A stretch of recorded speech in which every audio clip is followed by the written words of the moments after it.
Indonesia, negara kepulauan dengan sejuta keindahan yang menyandang gelar Zamrud Khatulistiwa.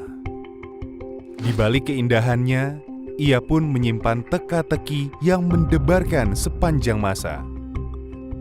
Dalam kurun waktu hampir 20 tahun terakhir, Indonesia mengalami 5 kali bencana tsunami. Tepatnya, 2 kali terjadi secara berturut-turut di tahun 2018, yakni tsunami Palu dan tsunami Selat Sunda. Setidaknya dalam 1 dekade terakhir, tsunami menyebabkan kerugian ekonomi yang cukup besar, serta menyumbang korban yang paling banyak. Indonesia yang berada di Pacific Ring of Fire atau cincin api Pasifik.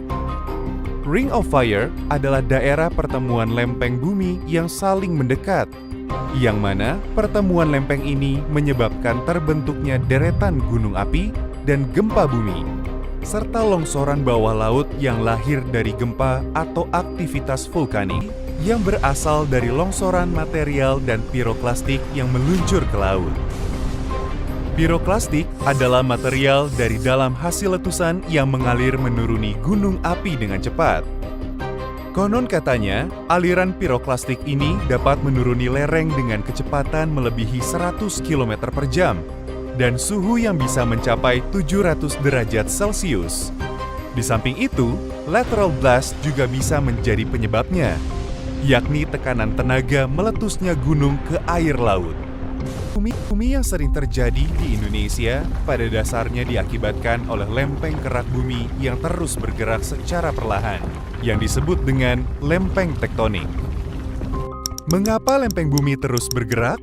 Lempeng terus bergerak karena adanya arus konveksi dari panas inti bumi, yang mana panas tersebut dapat menembus hingga lempeng-lempeng di muka bumi.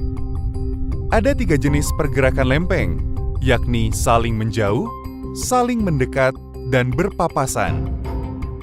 Indonesia terletak di zona di mana pergerakan lempengnya saling mendekat, atau disebut dengan zona subduksi. Terdapat 3 lempeng besar yang saling mendekat, yaitu lempeng Indo-Australia, lempeng Eurasia, dan lempeng Pasifik. Pergerakan lempeng yang secara terus-menerus ini melahirkan hampir 300 patahan atau sesar aktif di seluruh Indonesia.